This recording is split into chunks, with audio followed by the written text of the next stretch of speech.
Hey, how's it going, guys, and welcome back. So today we're going to be checking out the Eevee Expo.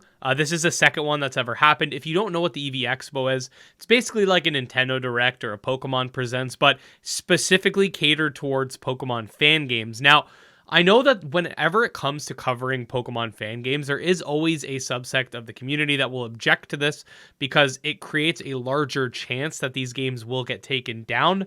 My response to that is that these developers knowingly and willingly put out trailers for this direct.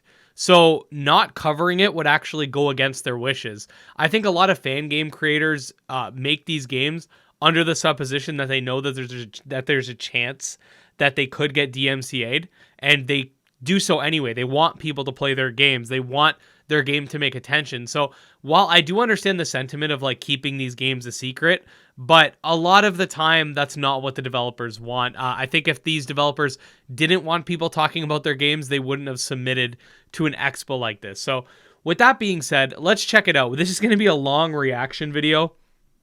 I'm not going to make too many like long-winded pauses. I'm just going to be straight up reacting to it, talking about what I think is interesting. Without further ado, let's dive in. This is about 50 minutes long, 50, so I haven't watched any of it yet.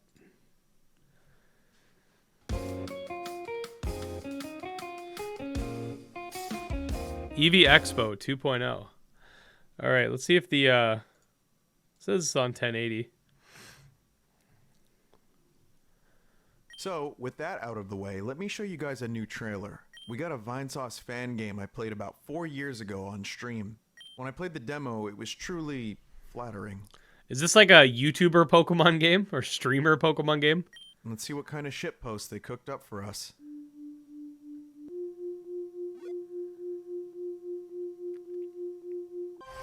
It's Pokemon Digimon version. What is this? You go into the computer.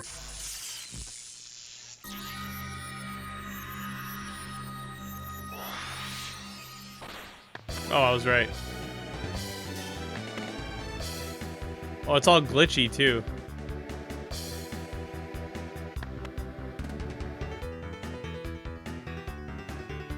Vinemon.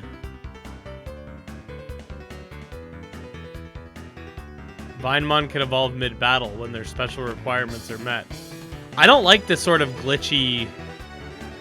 I don't know if this is just for the trailer, but I don't like the glitchy flashes that they make. I understand the point, but is a little bit jarring. Like,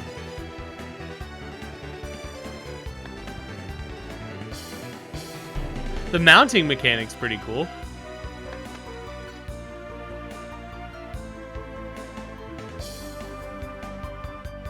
I'll throw it into the ocean. Nice.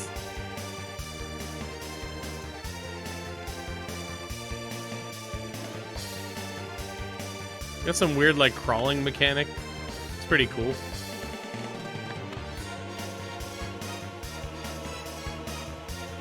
Also, in the comments, make sure you guys tell me which games you want to see me cover more than others.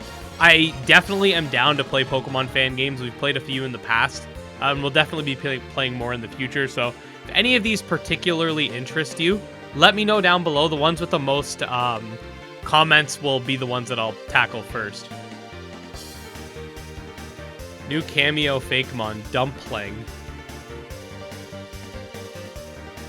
Well, that's cool. They're doing crossovers with other fan games. I think that's a really good idea. Vinemon Sauce Edition.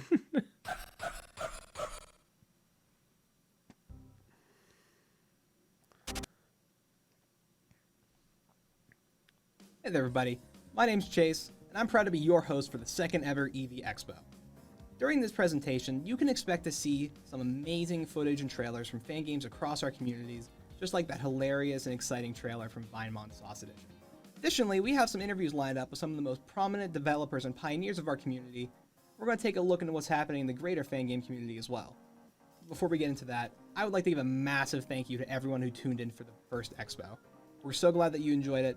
We hope that you enjoy our upgraded presentation style as well this time around. With all that said and done though, let's take a closer look at some other trailers. Starting with a sequel to an iconic jam game you're not going to want to miss. A jam game? Is this the peanut butter and jam sequel?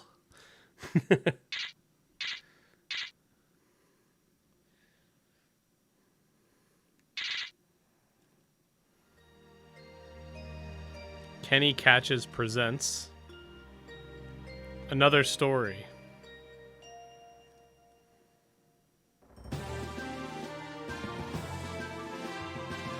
I mean, Galarian Farfetch'd is the best Farfetch'd, just saying.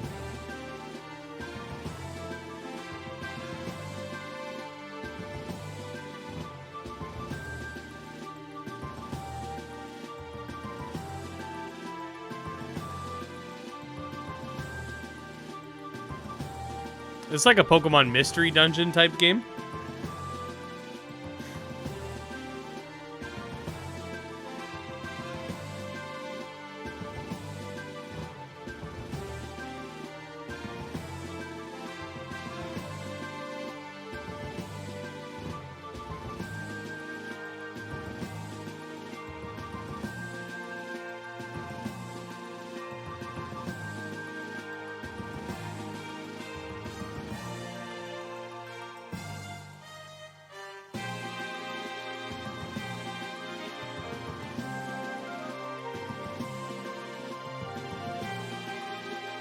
What is this, a Lion King reference?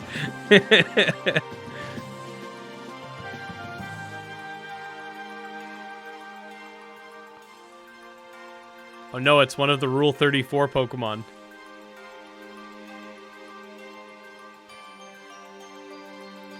Pokemon A Farfetch'd Story 2. That's a cool premise for a fan game.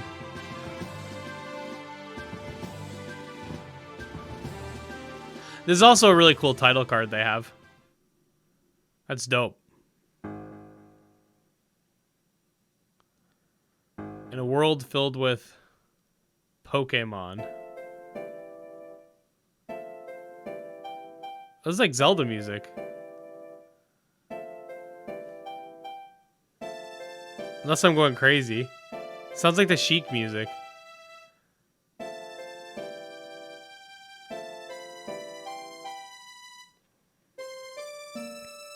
Yeah, never mind. Camera up doesn't like that ice.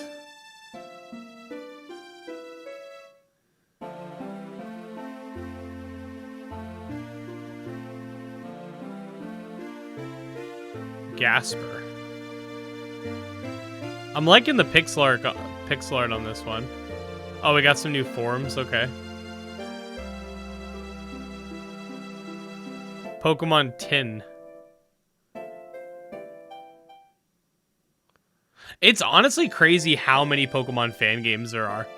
Like, we talk about a lot of new monster taming games, but there's even more Pokemon fan games, I swear. I really do wish a lot of these devs would also try to branch out as well, though. Pokemon Beginnings is back.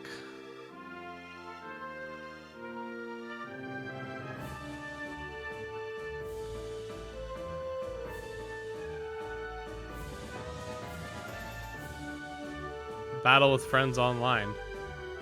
That's pretty cool. Oh, wait, what? Oh. Oh, do you battle like an NPC version of them? Online and offline raids? Oh, wow, okay.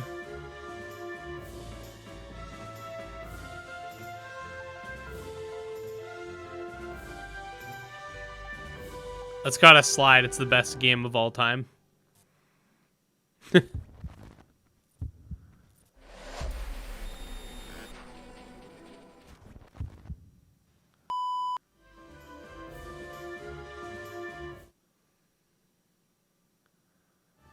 I'll leave a link to the original video, by the way. Their description should have all the social media that you should be looking for, so just keep that in mind. All right, guys, just quickly, they had an RPG Maker segment. Really interesting stuff. Like I said, it will be linked below, but I do want to keep this video relatively short in comparison to the total amount that it's going to probably end up being. So that'll give you guys another reason to go check it out. If you want to learn more about what they're working on for making Pokemon fan games easier. But next, they're going to show off some more trailers, so we're going to get into that. I'm sure many developers, including myself, are very excited for another alternative to RPG Maker XP. After all, it's been 20 years. Like I said, no shade to anybody, to any of the guys that were talking about RPG Maker. I'm just trying to keep this to the trailers, just for the sake of this video. We got a few more trailers. I hope you'll enjoy them. Also, excuse my voice, guys. I'm starting to get a sore throat. Pokemon Evergreen.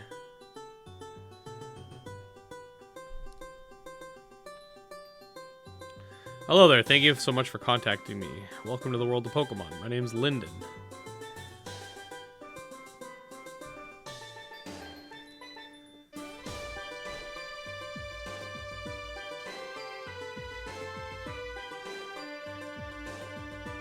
Alright, we got some Fakemon. Something about Fakemon that's always kind of made me laugh.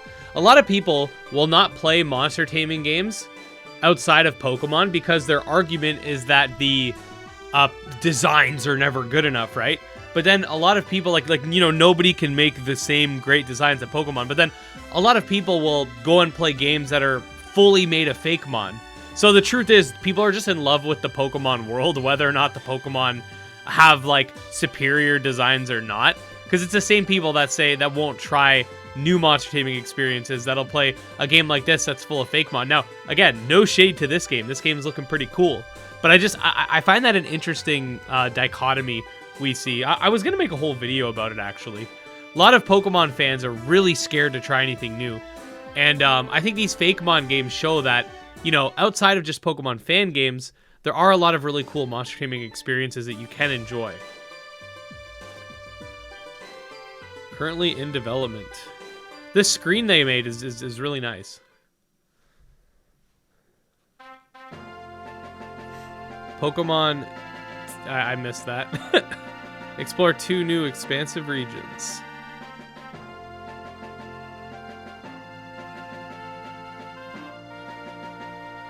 Discover new regional variants in Fakemon. Those are some pretty cool looking Fakemon. Okay, that looks... Oh, that is a Sceptile. Okay, I was gonna say, that looks like Sceptile.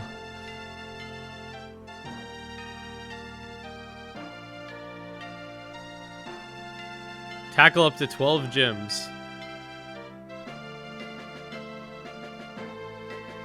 This is pretty much, if you're a classic Pokemon fan and have not been a fan of the 3D iterations, this is pretty much where you're at. You got to be playing these fan games, because classic Pokemon is no longer going to be a thing in the main series.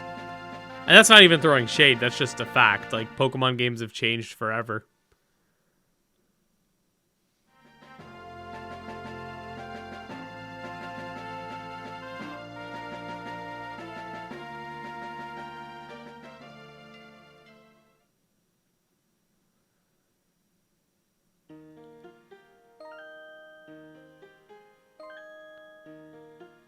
I saw that potion in the overworld. What was that Kingler with a beard? Pokemon Tectonic.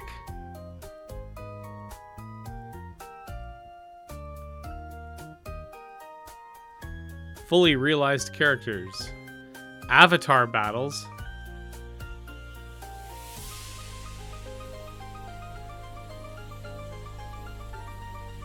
Following mechanics pretty dope.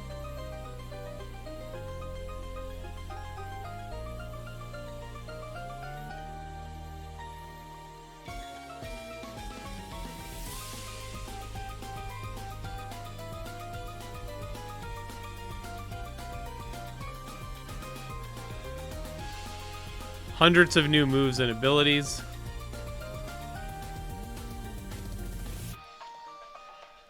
The Master Dex. Deck searching. In-game hints. It's got more features than an actual Pokemon game.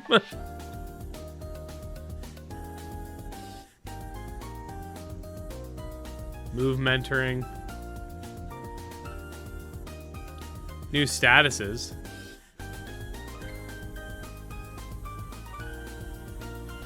Oh, okay. They've got some stuff to reduce RNG by the looks of it. Avatars adapt. It's pretty cool forms. Yo, look at that Viper though.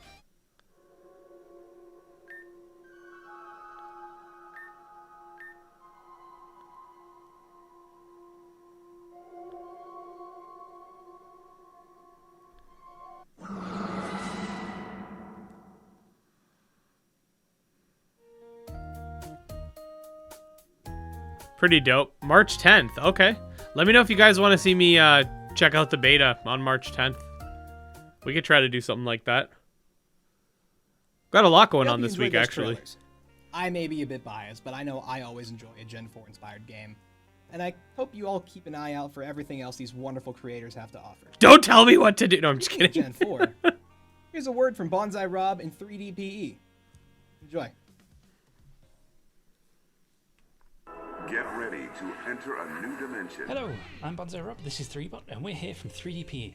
My last video got a lot of positive feedback, so thank you everyone for your support, it means a lot. Can't wait to show you how much progress You know what, let's talk about future plans. The multiplayer battle demo game. Like Three Spirits, the Halloween game, it will be a demonstration of engine capabilities, but this time you can beat the crap out of your friends. And also like the Halloween game, all the tools I use for making it will be available for anyone making a 3DPE game, but more on that in a moment. Since my last communique, I have learned the secrets of the bone hierarchy. worked out how to render animated models in engine. This will obviously be a big update for maps, but I've also been having fun with battle backgrounds. I've been experimenting with exporting map models, so you can put what you've built through a 3D Damn, animation DS like mods have gotten insane. I've also been working on a tool for animating armatured sprites. It'll export GIFs and animation strips, so you can use it for non-3DPE projects too, but only if you can resist how amazing my engine... Oh. The other big component is multiplayer, and I want to make that as easy as possible for game devs, so part of the reason for this demo is to get a load of suckers to test it for me. That's you! So, here we have 3bot and eBot, and they want to play together. We need a way for them to connect up. They could connect directly, but then one of them has to find the other with an IP address. One of them has to mess with their firewall settings and expose their computer to the open internet. And that's exactly what firewalls are supposed to prevent.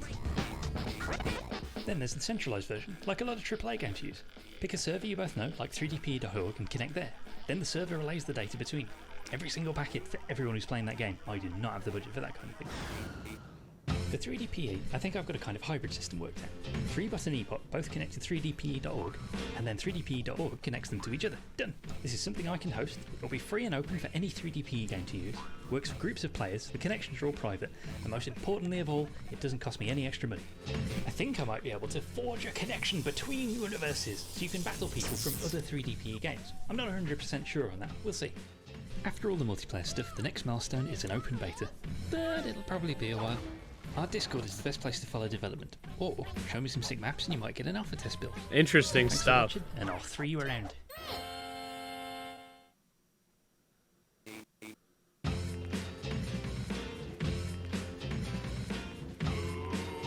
Yeah, I think Pokemon fan games are only going to get more and more insane as time goes on. Awesome to see 3DPE continuing to make progress. Continuing on with our tech segment today, I had an opportunity to sit down and speak with Sapondo about his team's engine Ulex Dexflow, and their game from the 2022 Relic Castle Summer Game Jam, Don't Go Pikachu. We had an awesome discussion about the engine, and I hope you all go on to watch the full interview after the expo. I had a blast talking with him, and I'm sure you all will enjoy the full interview as well.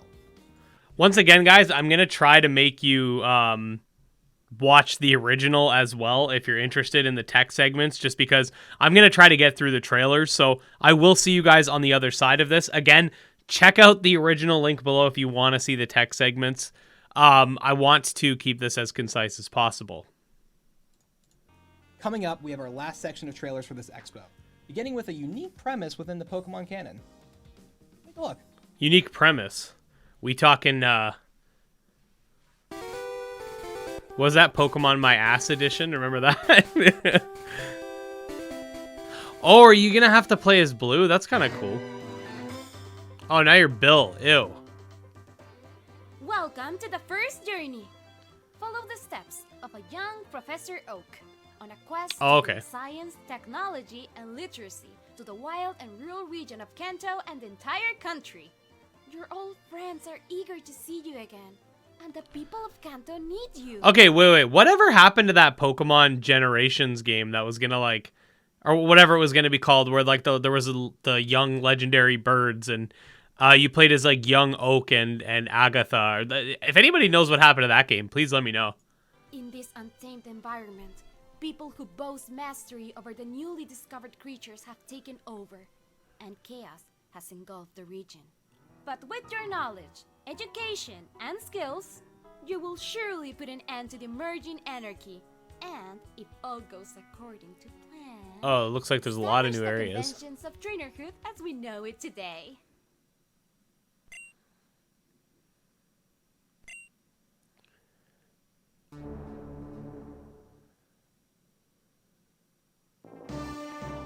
Red's Journey But West? that is not all.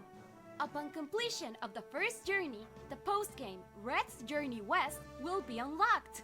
On a fateful day, at the very peak on Mount Silver, Red was dealt a decisive blow. A newcomer from Johto, with 6 team badges, swept his team with ease. To someone like Red, who had never lost a battle before, it felt like the world had ended. In this emotional coming-of-age journey, you will witness the struggle of a fallen champion and his newfound comrades towards redemption. Man, Red never lost that battle, shush. Uncover the truth That's just behind the post-game. first generation of games. In this narrative-focused game, with unique gameplay, quality of life features, over 100 animated portraits, and a remastered stadium soundtrack. This is The cool. first This is journey, actually really plus cool. Red's Journey West is out now.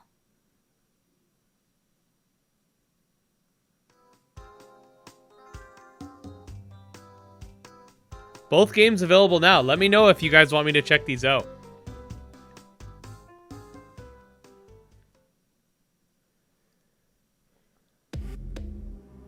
It's a Pokemon fan game, all rights, blah, blah, blah. Okay, we got it.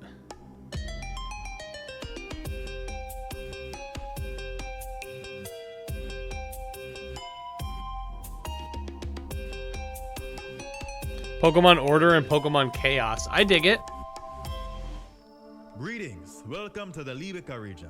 This corner of the wonderful world of Pokemon is home to a wide variety of Pokemon species, vast ecosystems, and unparalleled culture. Why, what's a Pokemon, you ask? Oh, I'm sorry I'm getting a bit ahead of myself.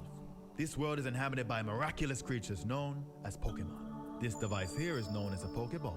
And this is a monkey, a fairy tribe Pokemon. Here in Libica, And this is a we classify monkey. Pokemon by various different tribes instead of types like most Pokemon regions. We do this to help create a greater sense of family amongst Pokemon of the same affinity.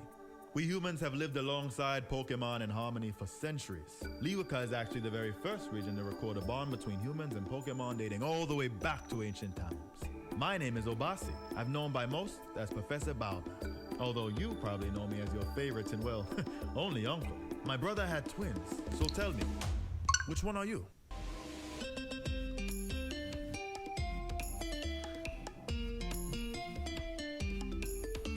Forgive me if I'm a uncultured swine, but this looks to be like it's inspired by parts of Africa. It's looking pretty dope. Like, when I looked at the map, My brother, we do this to help. This world is inhabited by miraculous all the Pokemon just ecosystems covered and it up. unparalleled culture. When we look, Why, I really like this map design. Like, you got the, yeah, you can see like the deserts up there at the top. The well, I'm pretty sure there's no snow mountains, but you know how it is. Every Pokemon game's got to have snow mountains somewhere. But this is pretty cool, man. We do this to help create. This tribe idea is really interesting too, in terms of like replacing types with it, and like a lot of the layouts look really unique as well. I'm digging it, man.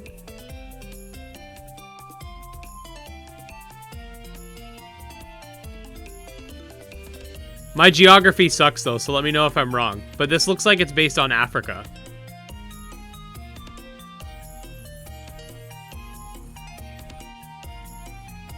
Branch poke. Yeah, that's a real move, isn't it? That Rhyhorn's looking pretty dope.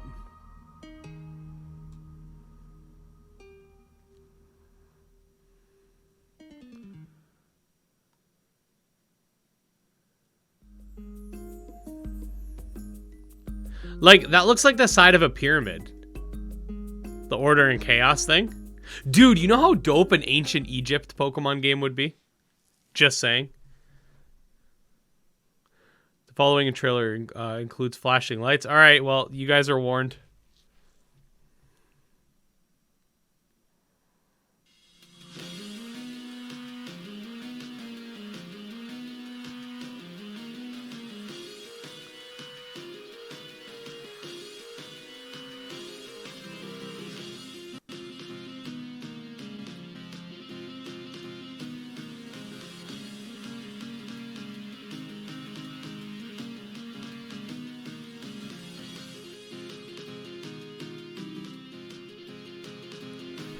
Cool that it has the rankings beside the stats too.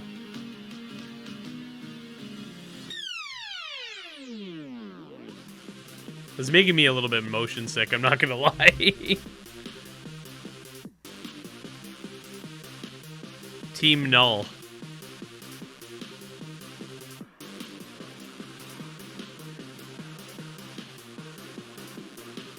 Snag? What? Snag? What? Snag Brace? Oh, it's got Shadow Pokemon.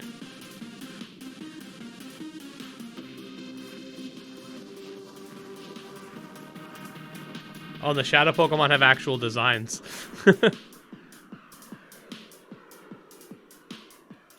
It's a evil Manaphy. Pokemon Rosen. Rosen? Shuriken?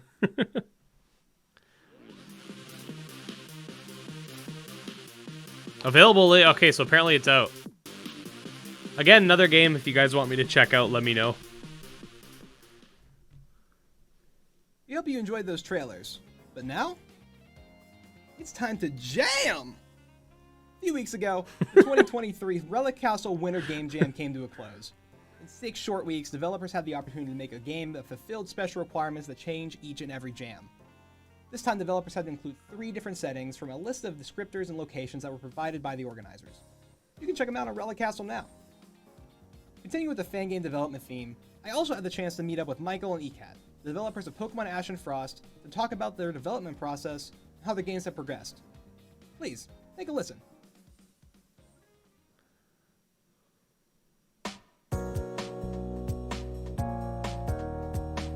We'll listen to the interview since it's got some gameplay in it as well. Today we have a interview with the developers of Pokemon Ashen Frost, Michael and ECAT. How are you two doing today? Not doing too bad. Yeah, doing good. Thank you for having us. So, to kind of start us out, I kind of want to get an idea of what you two are planning for the next release of Ashen Frost. So essentially, the last version and all previous versions were on 17.2, and we've decided to update to Essentials 20. And so in the process, knowing that a lot of stuff wouldn't be supported between the 2 releases, we decided to just do a big overhaul, as in like a final overhaul. Because Ashen Frost, it's at case 20, and there's only a few chapters left. So we decided that this will probably be the final overhaul. And then we'll release this next release, which will include the overhaul of the previous 19 cases, and then case 20. And then one more release with the ending of the game, and then the post game as well. It's pretty awesome. I mean, you two have been working on for what, 5-ish years now? Yeah, going on 5 this September. So we started shortly after the summer game jam of that year. Right, because that's how it started, wasn't it? Actually, we sort of started out, we worked together on Castaway. Michael recruited me within the last 14 days of the summer jam. It's crazy how much time these fan games take. Working together in such like an intense situation, we really, really clicked at that point, and we decided we wanted to do something bigger together. And Ashen Frost has definitely been very, very big. Oh yeah, absolutely. I think it has to be, if not is, the longest fan game that isn't Reborn or Rejuvenation or Desolation. Yeah, we've seen people with play times of like 60 and 80 hours, and we don't necessarily have as much incentive for dex completion or shiny hunting that I know a lot of people enjoy. Why is everybody dressed up like a Pokemon? Content, so that's where people can really stack up their hours. Right. Now, with all that in mind, going further on that, do you two ever intend to do any kind of post-game after finishing the last case? Yeah, we actually have a decent amount of post-game stuff. Like, the majority of the main story is going to be wrapped up in the update after the next one, but we do have a lot of characters that are involved in the main story whose arcs we want to just finish off. Nothing that will compromise the main story, just like a good end to all the characters that have been created over the years for this game and everything that has gone into it. So, Michael, you mostly did the programming, correct? I did most of the programming, and I did most of the sprite works, like the trainer sprites. What would you say is probably the biggest thing that you've programmed for the games thus far? Thus far... Yeah, everybody's out here wearing masks. System, which is kind of the whole game's defining feature where you collect evidence, and then you can examine and present it. So we originally commissioned Marin to code that, but since then, I've been doing a really big overhaul on that, because the version we commissioned was pretty bare bones, but it's pretty easy to build off of. It was originally only the cases in the game, so I'm trying to remove some of the bloat with the menus, and I'm trying so that you can take side quests from there and see the side evidence in that menu too. So that's probably the biggest task I'm doing right now. Now, kind of building off of that, what would you say is probably the most intense thing you've had to event for a case? Case 13 does a little bit of a recreation of Ace Attorney, so there's a lot of moving parts and characters and little bits and pieces of UI coming up and going away and changing. That was very complex, just because there's so much to keep track of all at once. Right, like what can you adjust and change that isn't going to break an event? Even just, keeping track of something as simple as event locations as they move around a map, because people will get up, they'll talk, they'll go to one side, they'll go to the other. I've done some experimenting with Voltsion's pathfinding script, and I find that very handy because it's, it finds the shortest passable path, and it takes your NPC there. And that's, nice, and it's such a time saver, but it's not something I incorporated into this version of Ashen Frost, just because at this stage in development, I didn't want to go back and correct it all, because I've done so much of that already, just with our script updates, for example. Right. Changing all of our battles to be using the new battle script call. That took eons. And there's just dozens of iterations of that we had to get through to have a playable game again. So yeah, it's been tedious work, but it's also been, say, almost therapeutic at the same time. Because when you're doing something so mind-numbingly boring, it really gets you thinking about the game and gets you inspired and gets you hyped up and energized to work on the fun parts. The thing I hate the most in making every single fan game is town map TXT. It's the most miserable, just terrible experience of plugging in coordinates. So I book a session for myself, I sit there for an hour or two and I just get it all done. But I do find at the end, even though my wrist hurts, my brain is just firing with ideas and thinking about the world, because you have room to just let your mind wander and feel that inspiration. But I think you should also sort of develop an appreciation for putting in that boring time. It can't be exciting all the time. Nothing in life is like that. And I wish I could see more of that attitude, because I think it's something people could really benefit from. So kind of moving on from there, what would you two say is your creative process? What kind of timeline do you follow for something? Planning out cases, for example. Michael and I... The premise of this game does seem pretty interesting. They sort of tapered off with having sort of a detective Pokemon game. I'm guessing they're at some sort of weird party. At first I thought maybe it was a furry game or something. 3 in the morning, and a lot but of I that think that's is what's going on. They're planning, undercover at a throwing party or ideas, whatever. Discussing concepts in the broader world, and from there we Making plan all out those what masks points must we have actually taken focus forever. on. We'd edit things, we'd trim things, and we'd plan out from there in a more formal. And they even added them on the we put it in a characters. document. We put it in our game design. The writing comes before the gameplay overall. We look Dorito. just at what's happened in the previous cases gameplay-wise, and then we figure out how we can mold what the player is doing around the story rather than the other way around. So that should be about all the time I have for this interview. Thank you two again, seriously, for coming on, just talking for a little while. Yes, thank you for having us. Yeah, this was fun, no problem. Yeah, absolutely. Seriously, super excited for this next release of Ashen Frost. It's still just incredible to me how close this game is to being finished up. Yep, we're ready for it to be done, and we're really looking forward to closing that chapter, and we're hoping it will just be a culmination of everything we've been through together as a couple. Mm-hmm. All right, well, thank you very much, and I will talk to y'all later. Ciao.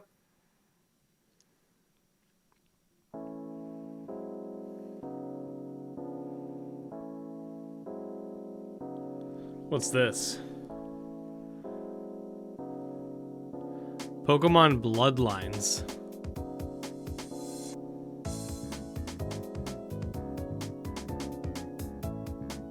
Was that May as a Team Aqua Grunt?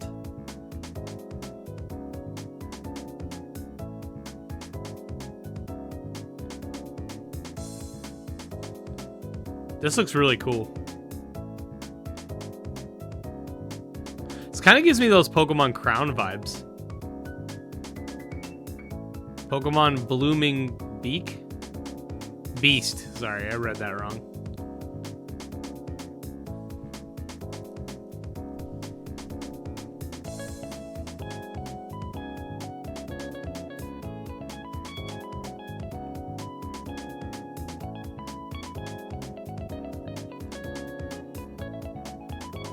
True Destiny.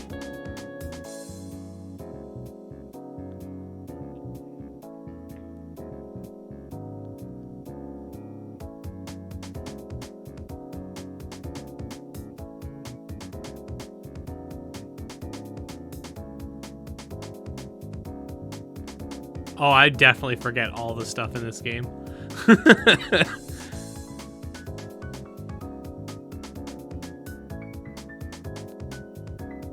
Deity Gardens.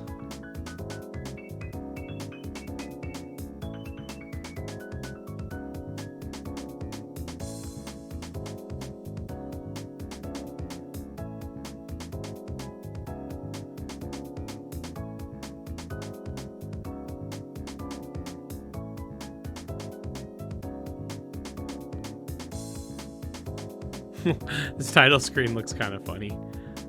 Temporal Chains. I think I've heard of this one.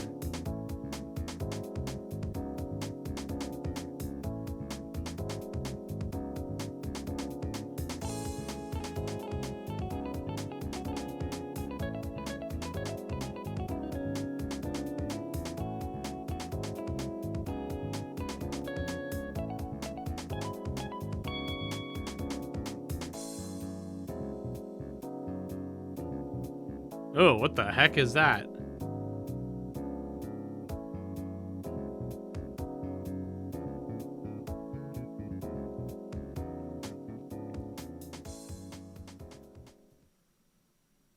Well, that'll do it for the expo this time around. Are you We wanted sure? to thank you all once again. You sure you don't have one last thing? For supporting us. And I'm pretty coming out to sure they see have all one the last hard thing. work these amazing developers have put into their projects. But we have one last. I knew it. It's a cool one. Please take a look. I did the same thing at mine, at my direct. From the creators of Pokemon Uranium, an all-new adventure in the Altera region. Yep, Pokemon Uranium devs are making a new game, boys. Choose your hero. Meet your best friends. And some returning ones. Might be a good reason to explore Uranium for the first time, because I haven't actually played it. Although my big thing is, like, Uranium got DMCA'd because it was too good, basically. Who's to say that this one doesn't get DMCA'd quicker? A little worried about that.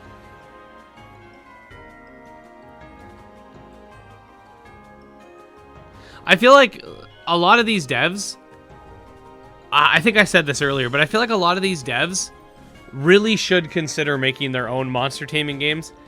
Look, I'm a huge fan of Pokemon fan games. I love the Pokemon franchise. Obviously, it's kind of what got me into YouTube in the first place.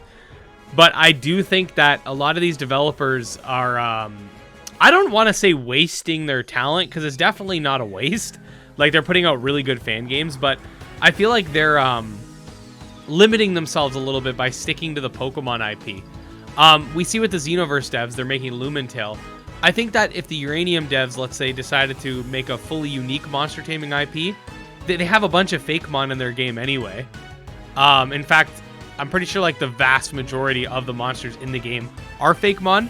They could totally make their own Pokemon game, even in RPG Maker, and like because Disc Creatures was as well. And they could avoid any sort of DMCA issues. They can actually sell the game. They could add a lot more unique mechanics if they wish, etc. So, as much as I think it's awesome that there's going to be a new like Pokemon Uranium developer game, I think it's really cool. I keep thinking to myself, like, it would be even better if we saw, like, you know, brand new monster taming IPs that aren't necessarily Pokemon, so that these devs can actually make money. But that's just me. What do I know? Flux.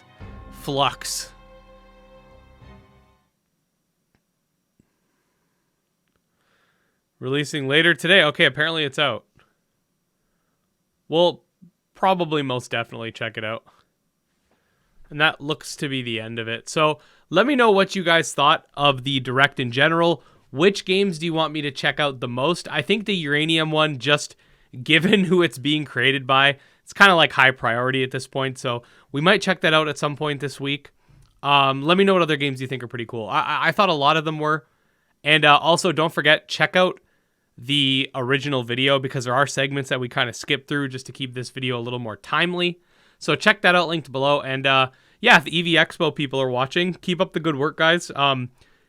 You guys making this sort of direct for Pokemon fan games is what in part inspired my own monster taming direct. So Yeah, keep up the good work. And I really like these title cards they got going. Maybe I'll do something similar. We'll see, though. We'll see. I am making plans for the next Monster Taming Direct at this point, but I'm not 100% sure when it's going to be, so stay tuned for that. But anyways, all that being said, thank you guys so much for watching. We will see you guys next time. Peace out.